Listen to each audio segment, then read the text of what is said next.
Ya estamos de regreso en este último segmento de Noticias MTV Interview en exclusiva con Iron Maiden.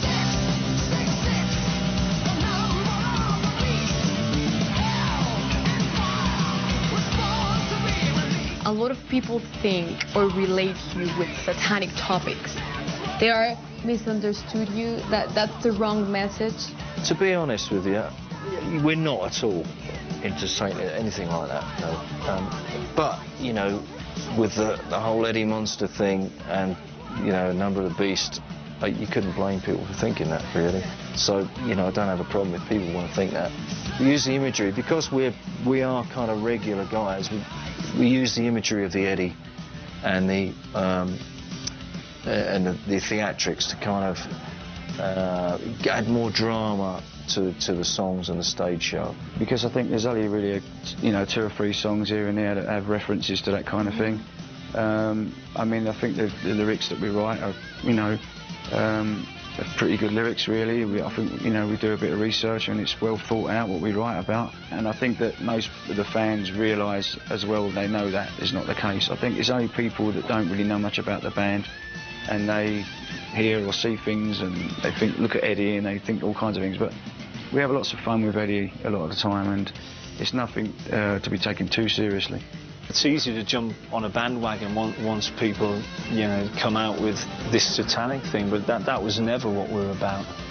You know, the songs that Steve wrote and the Ellie does, Number of the Beast, is about a dream he had, you know, and it's kind of, if you listen to the words and read the words, you know, it's totally not what we're about. So what's the message you want to give to the people?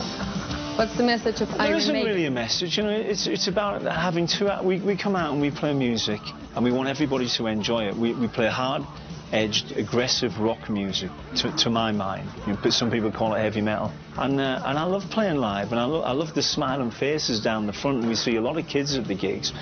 And that's what it's about. It's about going out and playing music that we believe in.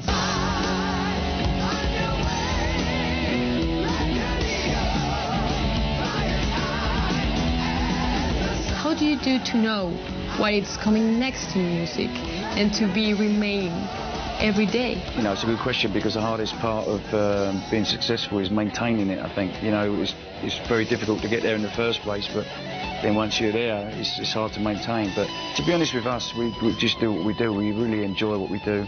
We love playing on stage. It's nice to make albums, and we love that too, but the main thing is playing on stage. So, you know, we don't know if we have too many years left to play, so every gig is sacred these days. I don't know. I mean, I think we're a very good live band. I think we write good songs. I think the albums are good and they're well thought out. We never try and anticipate what people are going to want or what the next thing is. That's something we've never done. And I think that's another reason why the band's been around for so long, because if you listen to our records from 20 years ago, they don't sound a hell of a lot different to what we're doing now. They don't date so much. How many years do you want to play more? Do you want to play till your death? Well, maybe? as long as possible. As long as possible, yeah. I think we've got another 5, 6 years at least, you know. But because it's very physical what we do on stage, you know, it's not, we don't just stand and play. We put a lot into the show, and we play for nearly 2 hours every night. So I think we can't last for, you know, for too much longer.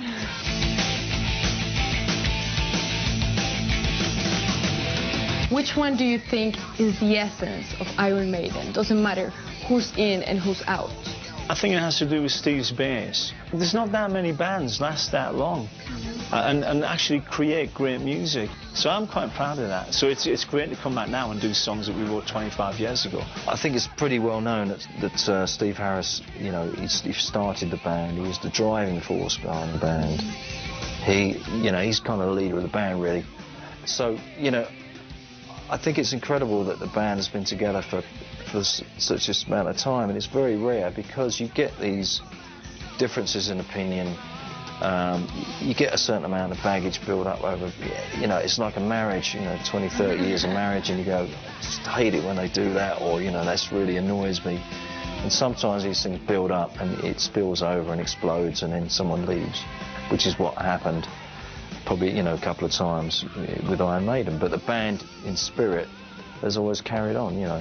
I think the one thing with Iron Maiden, which maybe is a little bit different to other bands is that we're all about the music, and we're all about just getting out there and being honest and entertaining.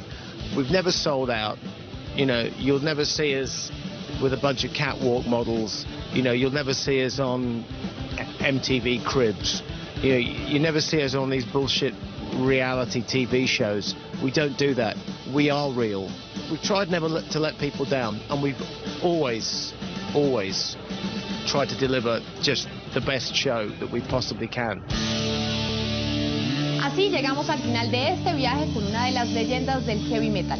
Después de 30 años, los integrantes han entrado y salido de la banda. Algunos siguen rockeando, otro ya es piloto comercial. Pero lo que hace que sigan en la cima, más allá del glamour y de la fama de rockstars satánicos, son las ganas de seguir tocando en el escenario. Esto fue la exclusiva de Noticias MTV Interview con Iron Maiden.